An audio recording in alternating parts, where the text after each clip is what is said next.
Hola jóvenes, ¿qué tal? ¿Cómo están? Ahora vamos a hablar sobre el tema de los trastornos de la personalidad. Ya establecimos qué es personalidad, ya sabemos que la personalidad es algo que nos diferencia los unos a los otros, que la personalidad es única y que es producto de la influencia social. Ahora vamos a hablar sobre los trastornos de la personalidad. Si ya estamos hablando de trastornos, estamos diciendo de algo que no está correcto, algo que no funciona bien, algo que verdaderamente tiene daño o que simplemente ha sido mal construido. Pero si hablamos de trastornos de personalidad, quiere decir que todas las influencias sociales que la persona recibió durante toda su vida no fueron las correctas. Por lo tanto, es una personalidad que se encuentra ya distorsionada o trastornada. Bien, trastornos de personalidad se consideran aquellos defectos del desarrollo o tendencias patológicas en la estructura de la personalidad. Puede haber sido la influencia que recibieron, no era la correcta, puede haber sido todos esos defectos que han venido con una mala transformación de modelos, y eso puede afectar para toda la vida. Son tipos de conducta desajustada, profundamente enraizados. Son cosas que las personas no se pueden deshacer de ellos tan fácilmente. Se vuelven patologías, ¿verdad? Por eso se vuelven enfermedades, con síntomas diferentes de los trastornos psicóticos o neuróticos. Eso lo vamos a ir explicando poco a poco. Este tipo de paciente no es visto como enfermo mental, sino más bien como una persona peculiar, excéntrica, dicen. La palabra excéntrico quiere decir raro, ¿verdad? Diferente, un desecho de la sociedad, algo que no sirve dentro de una sociedad porque no está caminando directamente con los patrones establecidos que rigen las sociedades, que debe ser castigado en vez de ser cuidado. Esa es una de las cuestiones que como no saben cómo afrontarlo, pues es mejor castigarlo que cuidarlo. En la mayoría de los casos, dice, los trastornos surgen como resultado de defectos en el desarrollo de la personalidad que tienen como base la combinación de factores psicosociales. ¿Qué estamos hablando? Factores mentales asociados con la sociedad. La sociedad es la que produce las influencias sociales, ¿verdad? Por lo tanto, esos factores pueden venir malos. Esa combinación de la mente más efectos de la sociedad puede traer un gran problema para el día de mañana. Son trastornos, como dice, surgen del resultado de defectos en el desarrollo de la personalidad, es decir, malas influencias sociales. Los tipos de trastornos de personalidad a los que nos vamos a referir son los siguientes. Miren, no son todos, pero más o menos son los que nosotros podemos tocar, ¿verdad? Es lo que podemos encontrar más frecuentemente. Uno de ellos es el paranoide, ¿verdad? Otro es el ciclotímico o afectiva, el esquizoide, el explosivo o epileptoide, el antisocial, el inmaduro, las adicciones y las desviaciones sexuales. Vamos a tocar todos estos porque son los que más se predominan dentro de la sociedad. Hay una infinidad, ¿verdad? Todas las filias, por ejemplo, son también trastornos de la sociedad, pero si podemos a tocar todas las filias, olvídense, no terminamos el día de hoy, ¿verdad? Ni nunca quizás. La personalidad paranoide, esta se caracteriza por una hipersensibilidad, rigidez, sospechas injustificadas. Los celos son prácticamente un ejemplo bien claro acerca de lo que puede ser una personalidad paranoide, ¿no? Nosotros si hemos experimentado alguna vez lo que es el celo, lo que es el tener celos sobre alguien o sobre algo, es porque nos sentimos dueños de esa persona o de ese objeto y no lo podemos compartir con nadie. Por lo tanto, inmediatamente nosotros lo sentimos como posesión, ¿no? Los celos son películas que nosotros nos podemos meter en la cabeza, ¿no? Podemos armar una película de un simple hecho, ¿no? Por ejemplo, yo veo a mi novia platicando con alguien y yo soy una persona que celosa, o ya con cierta celotipia, que es ya una patología, ¿verdad? Empiezo a pensar y mi mente vuela, forma una película rapidito, inmediatamente yo tengo un largometraje sobre el por qué la persona está platicando con la persona que yo siento que me pertenece. También los paranoides son personas que son desconfiadas, ¿no? No dejan que nadie se acerque a ellos, simplemente ellos tratan que creen que todo el mundo los está persiguiendo. La paranoia es eso, ¿no? También entra aquí la envidia y el egoísmo. Y también existe una tendencia bien marcada de culpar a otros de todo lo que yo hago. O sea, la responsabilidad de las cosas no recae sobre mí, sino que cae sobre otras personas que a lo mejor o son simplemente involucrados indirectamente o simplemente son espectadores. Ellos tienen la culpa, yo no. ¿Ya? Estas características le interfieren para mantener relaciones interpersonales satisfactorias. Ellos generalmente nunca tienden a tener una relación interpersonal con otras personas, a llevarse bien con otras personas por la misma cuestión, ¿no? Por esa hipersensibilidad que tienen a que están siendo observados, o esas sospechas injustificadas de que alguien los está persiguiendo o alguien quiere hacerle daño, esos celos que son de mi propiedad, la envidia que yo quiero tener lo que esta persona tiene, o el egoísmo, ¿no? Cualquiera cosa. Esa es una de las características principales de una personalidad paranoide. Como estamos oyendo, esto es también ya un trastorno en la personalidad de cualquiera. Ya cuando hablamos nosotros de personalidad nos vamos a ir dando cuenta de que realmente son aquellos rasgos característicos que nos hacen diferentes de los demás. Ya cuando hablamos de un trastorno estamos hablando de son rasgos que verdaderamente no son los correctos. Y la personalidad paranoide es una de ellas. La ciclotímica, mire, así como hablamos de la bicicleta, que es un movimiento cíclico y que está prácticamente girando sobre un círculo, los ciclotímicos tienden a tener esto, ¿ya? Tienen periodos de alegría, tienen periodos de regocijo, se caracterizan porque tienen sentimientos de ambición, cordialidad, entusiasmo, un alto nivel y de repente, ¡pum!, caen en depresión. Simplemente se les acaba el mundo en un ratito y vuelven a caer en una depresión de las cuales no pueden salir y luego están otra vez como que nada hubiera pasado. Esa es una personalidad ciclotímica, viene con muchos periodos depresivos, se caracteriza por preocupación, pesimismo, bajo nivel energético, a veces no tienen ganas de hacer nada y un sentimiento de que yo no sirvo para nada. El ciclotímico tiene esos periodos cambiantes, ¿verdad? Muy característicos porque entra en un círculo en el cual tiene un estado de humor, luego pasa a otro estado de humor. No puede considerarse al ciclotímico como una persona bipolar, esa es otra cosa. La personalidad esquizoide, estas son personas que son tímidos, ¿verdad? Son de una sensibilidad muy excesiva, o sea, son susceptibles a cualquier cosa. Tú les dices algo, inmediatamente ya los ofendiste o simplemente los reprimiste o te los acabaste en un momento. Con frecuencia estas personas son ambiciosos, pero también son muy meticulosos. ¿Qué quiere decir? Buscan siempre la perfección de todo lo que hacen, ¿no? Son desconfiados y se aíslan, son inseguros, evitan las relaciones porque eso implica que existan rasgos emocionales y hasta cierto punto competitivos con las otras personas. Es frecuente que tengan un pensamiento de tipo autista. El autista es una persona que se comunica hacia adentro de sí mismo, ¿verdad? Ese es un trastorno. Es una condición que la gente tiene, no es una enfermedad. El autismo no es una enfermedad, es una condición. Entonces, quieras o no, la persona esquizoide se mete mucho en sí mismo y que no logra establecer contacto con nadie afuera en la parte exterior. Pero si en su pérdida de la capacidad para evaluar la realidad, también a veces están claros dónde están parados, ¿verdad? Este pensamiento se manifiesta como soñar despierto. Es gente que le gusta volar en su cabeza, ¿no? Y en la capacidad de expresar hostilidad, son fáciles de ofender a los demás, pueden ser hostiles de una manera bastante fuerte, tienen un sentimiento agresivo ordinario, el trato con las demás personas siempre va acompañado de agresividad y además se caracteriza por tener un narcisismo acentuado. ¿Qué quiere decir? Se idolatran a sí mismos, ¿no? Solo ellos son los perfectos, nadie más.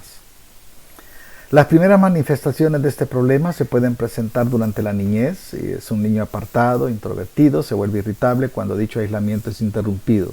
Esa que el niño puede ser una persona de las características que puede haber, puede ser el hijo único, por ejemplo, donde siempre ha sido el centro de atención, es una persona egocentrista, y puede ser que él esté construyendo su propio mundo lleno de fantasía y ensoñaciones. La personalidad explosiva, mire, Este se caracteriza por súbitos arrebatos de cólera y agresividad a nivel verbal y en algunas ocasiones a nivel físico. Son aquellas personas que durante todo el proceso de su personalidad han llevado conflictos en los cuales explotan por cualquier cosa. Son las personas de mecha corta, ¿no?, que nosotros le decimos. Solo necesitan un chispazo e inmediatamente y armar un alboroto porque explotaron. Y pueden agredir a las personas tanto verbalmente como físicamente. Estos arrebatos contrastan notablemente con el comportamiento usual de la persona. Normalmente la persona es común y corriente como cualquiera, como tú o como yo, ¿no? Pero también después de los episodios que puedan tener, pueden sentir pena y decir, mire, disculpe si ofendí a alguien, ¿verdad? Y me arrepiento de haberlos ofendido, pero no es responsable en un momento dado de sus arrebatos y de sus explosividades. Esa es la personalidad explosiva. En las primeras manifestaciones de este problema se pueden presentar también dentro de la niñez. Es una persona muy introvertida y se vuelve irritable cuando dicho aislamiento es interrumpido. O sea que la persona ha venido sufriendo paulatinamente de a veces interrupciones en las que él no está de acuerdo y entonces se explota a cada momento. La personalidad antisocial. Mire, cuando hablamos de personalidad antisocial, muchas veces nos han catalogado a nosotros de que somos antisociales, porque no hablamos a la gente, porque no saludamos a la gente, porque a veces no queremos hablarle a la gente, por eso nos dicen que somos antisociales. Pero mire, la personalidad antisocial tiene otra connotación, ¿verdad? Los actos antisociales pueden ocurrir en cualquier parte de tu vida, ¿no?, desde que estás chiquito. Frecuentemente son cometidos primero en el sistema escolar. O sea, una persona antisocial es aquella persona que rompe con las reglas establecidas por una sociedad. A nosotros desde chiquitos nos enseñan a no robar, a no matar, a no desear nada que no sea nuestro, a cuidar las cosas de los demás, a no interrumpir a la gente. Eso es ser antisocial, romper las reglas, ¿verdad? Cuando niño dice ser una persona que se conoce como problema de conducta, cuando es adolescente se vuelve un delincuente juvenil y cuando ya es adulto es un psicópata, ¿no?, un ofensor o un criminal. Son las etapas que puede tener un antisocial. Al principio, cuando está chiquito, bueno, el niño tan salido que es, mire lo que hizo, pues no le rompió la ventana al vecino, pues, ¿ya? Cosas sencillas. Luego, ya cuando es adolescente, se vuelve en una violencia juvenil o a veces se vuelve también en una delincuencia juvenil. Y ya cuando es adulto, pues ya comete crímenes mayores y puede meterse en muchos problemas con las autoridades. Con frecuencia el individuo de personalidad antisocial es descrito como careciendo de motivo para la vida, o sea que como que fuera un rebelde sin causa, ¿no? Parece que no tiene metas y a largo plazo y vive para el momento. O sea que prácticamente a él no le interesa proyectar su vida para nada. Vive el día a día.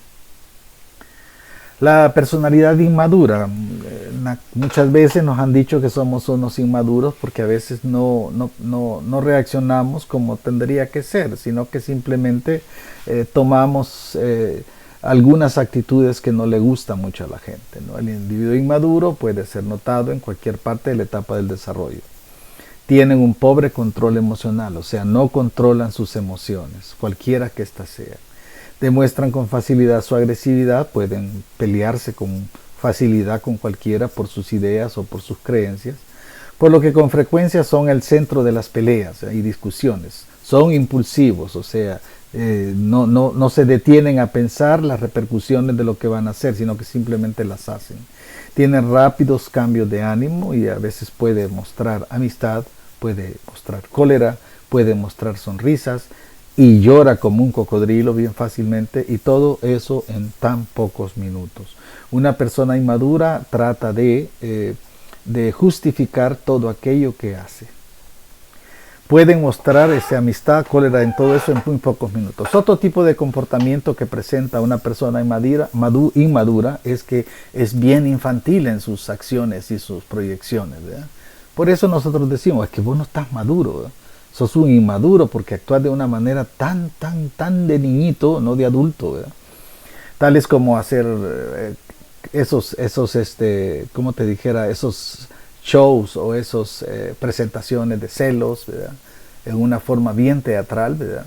También berrinches o andar de mal genio, acusación a los demás, ¿verdad? Hay una persona, por ejemplo, que comete delitos, inmediatamente dice, mire, yo no fui, lo niega, y fue fulano y tal, ¿verdad? Los demás tienen la culpa, menos yo, ¿verdad? A veces pueden volverse en otros comportamientos bastante similares en los cuales están demostrando una gran inmadurez. La adicción o la toxicomanía. Mire, la adicción estamos hablando ya sea drogas, ya sea fármacos, ¿verdad? La adicción es algo que la gente utiliza inicialmente como una medida terapéutica y poco a poco se le va volviendo una necesidad que su cuerpo tiene de consumo, ¿no? Por ejemplo, las drogas comienzan en una forma social, de consumo social, para diversión social, pero luego se vuelven una adicción y luego ya no pueden parar. Un marihuano, por ejemplo, una persona que fuma marihuana, al principio tal vez solo se fumó un simple cigarro de marihuana y luego ya no era necesario solo uno, sino que ya necesitaba 2 y luego 3. Generalmente toda adicción no va nunca va decreciendo, sino que al contrario, va creciendo, ¿no? Si necesitaba 1, después necesita 2, después necesita 3. El alcoholismo pasa lo mismo, ¿no? La persona al principio dice, no, una cerveza no es mala, 5 cervezas no son malas, luego 10 cervezas no son malas, y luego ya no puede parar, ¿verdad? Hablemos de la cerveza, hablemos del licor, de la misma cosa. El alcohólico no puede parar. Y llega un momento en el cual pues simplemente su cuerpo es el que le pide el consumo de alguna bebida alcohólica, ¿verdad? No es que él no esté consciente de que realmente está acabando con su familia, está acabando con su vida, está acabando con su profesionalismo, está acabando con todo, ¿no? El alcoholismo puede terminar, igual que un drogadicto puede acabar totalmente con toda su vida. El deseo o necesidad imperiosa de seguir tomando la droga, consiguiéndola por el medio que sea. Roban, prometen el cielo, la luna y las estrellas. Mire, regáleme para... necesito tomar, mire, yo le prometo que ya mañana no vuelvo a tomar, ¿verdad? Son las promesas de los bolos, las promesas de los drogos, ya no vuelvo a consumir, hasta aquí llegué. Y es una tendencia siempre al aumento de las dosis, no es a decrementar las dosis, sino que es aumento de las dosis. Luego viene una dependencia psíquica, lo que les estaba diciendo, es su mente la que le pide la droga, es su mente la que le pide el alcohol. Es su mente la que le pide el tabaco, por ejemplo. Es la mente la que le pide esa pastilla que se toma todos los días para poder dormir, ¿no? Después ya no puede dormir si no se toma 2, 3, 4 pastillas. No se puede levantar si no se toma otra pastilla. No puede accionar durante todo el día si no sigue tomando pastillas. Es una cuestión de... La adicción es algo que no se puede controlar. Mire, no se puede controlar en el aspecto curar, ¿verdad? Por ejemplo, toda drogadicción, todo alcoholismo, toda adicción a cualquier tipo de droga, llámese estas ilegales o sociales, no se pueden curar. Esas no se curan nunca, simplemente se pueden controlar, que es diferente. Un alcohólico puede llegar a controlar a través de ayudas externas, puede llegar a controlar su alcoholismo, a no depender tanto del alcohol y poder accionar sin la presencia del alcohol. Pero eso no quiere decir que ya está curado.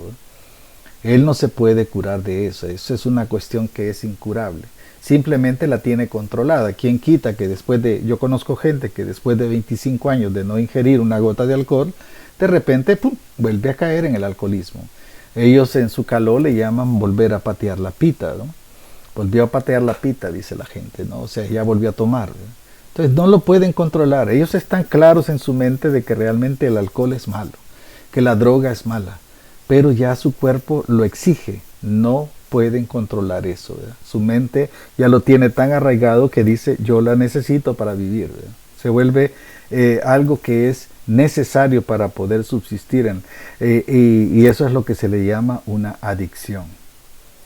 Las desviaciones sexuales. Mire, se considera una desviación sexual la forma de funcionamiento no encuentra satisfacción normal en el coito heterosexual, o sea, relaciones sexuales. Sexo es lo que el hombre tiene que la mujer no tiene, ¿ya? Eso es el sexo. Las relaciones sexuales es la relación que existe entre esos dos sexos, por eso se llaman relaciones sexuales, ¿verdad? Pero estamos hablando de que a la fiesta solamente está invitado el pene del hombre y la vulva de la mujer, ¿verdad? Esas son las relaciones normales, son las relaciones heterosexuales. No estamos hablando de otro tipo de relaciones, que esas ya se convierten en desviaciones sexuales. Cuando ya distorsionamos el hecho de una satisfacción normal a través de un coito heterosexual. Algunas de las llamadas desviaciones sexuales son simples variables del acto sexual. Mire, nadie quita que cuando se van a tener relaciones sexuales, la gente pueda utilizar una cantidad exagerada de juegos sexuales para preparar el ambiente, ¿no? Pero cuando ya estos se salen de lo normal, de lo que es conocido, donde los invitados a la fiesta son simplemente la vulva y el pene, y a veces también, porque no hay fiesta sin gorrito, como dicen también por ahí, entonces ya cuando se sale de ese parámetro, ya se convierte en una desviación sexual, ¿verdad? Se vuelven patológicas o enfermas cuando no lo preceden, sino que lo sustituyen y son usadas como formas exclusivas de las condiciones socialmente aceptables. Mire, voy a presentarles algunas desviaciones sexuales y vamos a conocer también cuáles son sus transformaciones de la parte normal a la parte anormal. Por ejemplo, la zoofilia, ¿no? La zoofilia, también conocida como bestialidad, consiste en sentir atracción sexual por los animales. En algunos casos se llega hasta tener relaciones con ellos, relaciones sexuales con ellos. En el campo a veces eso puede ser algo normal, ¿verdad? Algo que se ha oído tanto. Yo trabajé en el campo y les digo, se conocían tantas cosas, ¿verdad? De tener relaciones con un chivito o con un becerro, con animales, ¿verdad? Porque la gente no mide eso, sino que simplemente anda buscando cómo satisfacer sus necesidades. La necrofilia es cuando hay un interés por los cadáveres. Mire, en nuestro país al principio esto no era penado por la ley, ahora sí, ¿verdad? ¿Por qué? Porque se dieron muchos casos, se descubrieron muchos casos en los cuales las personas que habían fallecido presentaban algún tipo de laceraciones, ¿verdad? Y eran las personas que los preparaban en las funerarias, ¿verdad? Que los tocamientos o lo que sea, ¿no? A veces era una mujer joven la que había muerto y realmente pues había un aprovechamiento de parte de las personas de la funeraria. También en hombres que habían sido abusados y todo tipo, y encontraron una gran cantidad de laceraciones, tanto anales como vaginales, y además de eso besos por todos lados. Entonces empezaron a descubrir que se estaban cometiendo muchos delitos con cadáveres. Entonces esto es lo que se llama la necrofilia. Esa es una desviación sexual también de la persona que lo realizaba. El sadismo, por ejemplo, el sadismo consiste en sentir placer erótico sexual haciendo sufrir a la persona del otro sexo con quien se tiene una relación sexual, ¿ya? Yo le tengo que causar dolor físico a la otra persona para yo sentir placer sexual. Fíjese, tiene que golpearlo, tiene que quemarlo, tiene que echarle cera, tiene que ponerle espinas, tiene que hacerlo sufrir a como dé lugar, ¿ya? Para que yo, que estoy teniendo relaciones, pueda sentir placer sexual, ¿ya? Repito, sadismo es sentir placer sexual, erótico sexual, haciendo sufrir a la otra persona, ¿ya? En el caso del masoquismo, consiste en sentir satisfacción erótica sexual experimentando dolor y sufrimiento provocado por el compañero. En el sadismo yo hago sufrir, en el masoquismo me hacen sufrir a mí. Y existe una combinación de los dos, ¿verdad? Los sadomasoquistas, que les gusta experimentar dolor provocándoselo a otro como recibiéndolo en el momento para tener placer sexual. Fíjense cómo se van viendo todas las desviaciones de la simple relación sexual, la relación de los dos sexos, del hombre y de la mujer. El fetichismo consiste en interés sexual, hacia objetos inanimados. Por ejemplo, hay quienes necesitan tener la presencia de fotografías, póster o muñecas inflables, o que la persona esté vestida de algún tipo de uniforme de alguna institución para sentir ese placer y sentir que está teniendo satisfacción sexual a través de ese objeto inanimado que es el fetichismo, ¿no? Las relaciones sexuales se establecen teniendo como auxiliar alguno de estos objetos, ¿verdad? Es una cuestión de que no pueden accionar si no están presentes este tipo de objetos para sentirse bien en su relación sexual. La satiriasis es una tendencia heterosexual masculina, eso es del hombre, ¿no? La satiriasis pertenece al hombre, que se da en una forma compulsiva. Es aquella persona que todo el tiempo pasa excitada y siempre está tratando de tener relaciones sexuales. No tiende a tener satisfacción en un momento dado de decir, vaya, ya estoy satisfecho y hasta aquí llegué. No, esa persona sigue. Esto es en el hombre, eso se llama satiriasis. En la satiriasis únicamente para el hombre, para el masculino. Pero está la ninfomanía. La ninfomanía es la tendencia heterosexual femenina que se da en una forma compulsiva, excitación permanente a tener el acto sexual. Son aquellas mujeres que tienen relaciones sexuales con un hombre, con otro hombre, y siguen la cola y vamos y sigue porque nunca se siente satisfecha. Luego viene la homosexualidad, ¿verdad? Eso es aquella atracción sexual por individuos del mismo sexo. La homosexualidad en los hombres, la famosa homosexualidad en las mujeres. A los hombres les dicen gay y a las mujeres les dicen lesbianas. Es posible que la causa de la homosexualidad pueda provenir como resultado de la erotización, de la sumisión pasiva al padre, en el caso de la homosexualidad en los hombres, como consecuencia de una sobreidentificación con la madre, ¿no? Él se siente sumiso ante la presencia de los hombres y se identifica con si ha habido una madre sumisa en casa, pues él también va a ser sumiso, ¿no? Este es producto de una etapa del complejo de Edipo. El complejo de Edipo se refiere al hombre durante la niñez manifiesta un amor por su madre y una rivalidad contra su padre, en el cual hay una mala relación entre el niño y los padres. En el caso de la homosexualidad femenina, el proceso es similar, ¿verdad? Solo que la sobreidentificación se da con el padre, ¿verdad?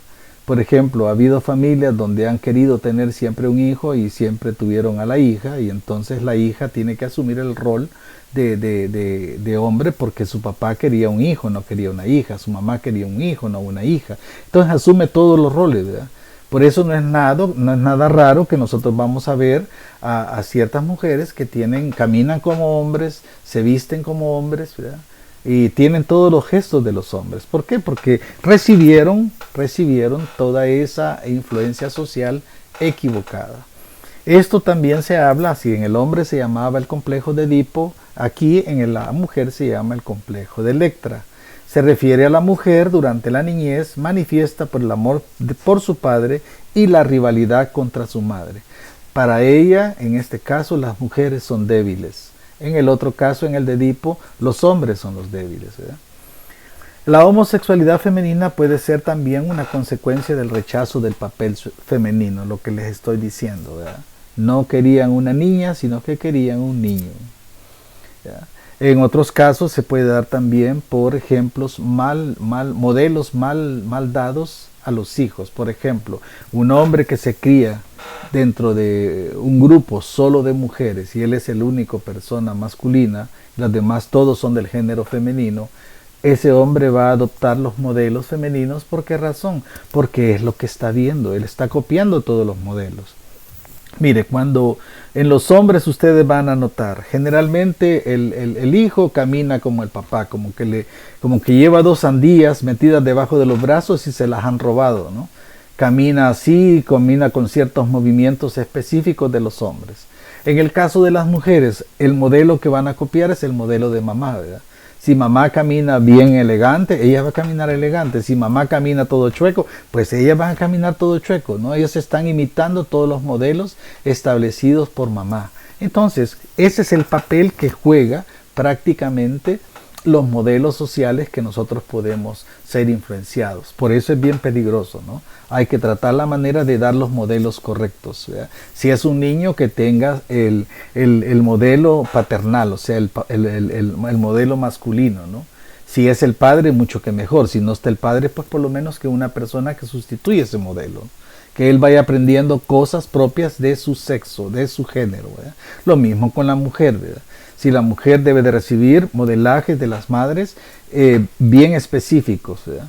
En los cuales ella va a imitar en todo sentido a su madre, ¿verdad? También puede ser una consecuencia de una mala educación sexual, ¿verdad? Gente que ha sido abusada durante mucho tiempo y tienden a tener una aversión hacia un sexo dominante, ¿no? Y entonces tratan de imitarlo. Por ejemplo, hay mucha gente que ha sido abusada desde pequeña y entonces tienden a tener una tendencia homosexual. En el sentido, dice, de una agresión de parte de un hombre hacia la mujer, de tal manera que la mujer huye de las relaciones de la figura masculina, prefiere volverse lesbiana porque entonces se vuelve una figura de poder. En el caso del hombre lo mismo, ¿no? Prefiere refugiarse en la homosexualidad porque huye de esa imagen de poder. Entonces no quiere ser erotizado. Bien, con esto yo voy a concluir esta exposición y va a ser en su primera parte y espero que realmente vayamos pensando un poquito acerca de los parámetros que nos permiten esa influencia social. Lo que puede provocar los trastornos de personalidad son aquellos trastornos en los cuales la gente ha recibido influencia social no correcta. Por lo tanto, no son culpables de ello, ¿eh? Son culpables de todas las influencias sociales que han recibido. Jóvenes, cuídense mucho, lean este material, léanlo, analícenlo, compréndanlo y si hay dudas pregunten, ¿verdad? Y podemos seguir hablando sobre estos temas. Vamos a seguir abordando también más de los trastornos de personalidad para que nosotros vayamos empapándonos un poquito y vayamos teniendo ya marcos de referencia para saber cómo funcionan y por qué es que existen. Cuídense mucho, yo espero verlos la próxima vez y hasta la próxima.